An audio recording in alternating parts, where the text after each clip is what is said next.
លៀងកក្រឹមក្រហឹមគំរាមដួងចិត្តមេឃខ្មៅងងឹតរុនទាំងពូជ្រែកវេហាទីទួល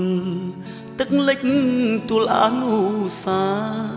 ដានផ្លូវធ្លាប់ទៅសាលាម្ចាស់ចិន្តាចាំទេខ្ញុំកាត់គេសាអូជាជូនព្រះធរណីលោកនេះគ្មានពីជីវីប្រគល់ជូនថ្លៃ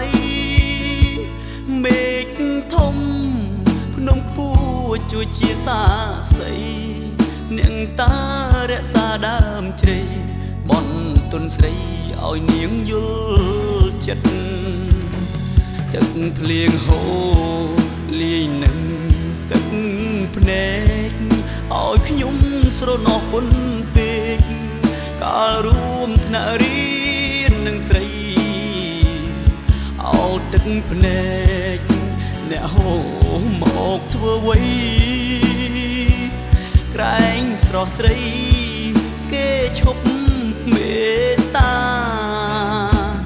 ទឹកបឹងធំធេងងូតលេងតាំងពីក្មេងវ័យរសៀលកងព្រៃលើកហាត់បួងសួងទេវតាអារាំងព្រៃភ្នំជងចិត្តជីវ៉ាខ្ញុំកាត់ថ្វាយគេសាសូមតែចិន្តានាងប្រណី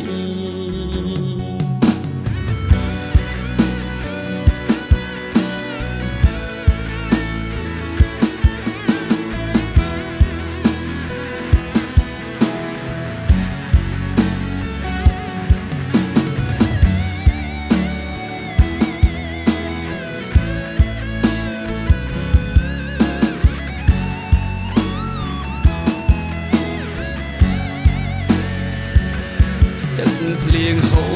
រលាយនឹងទឹកភ្នែកឲ្យខ្ញុំស្រណោះពុនពេក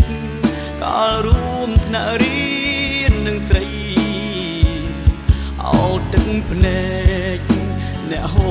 រមកធ្វើអ្វីក្រែងស្រស់ស្រីគេឈប់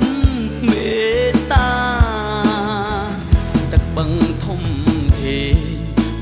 លេងតាំងពីក្មេងវ័យរសៀលកងព្រៃលើកហាត់បួងសួងទេវតាអារាំង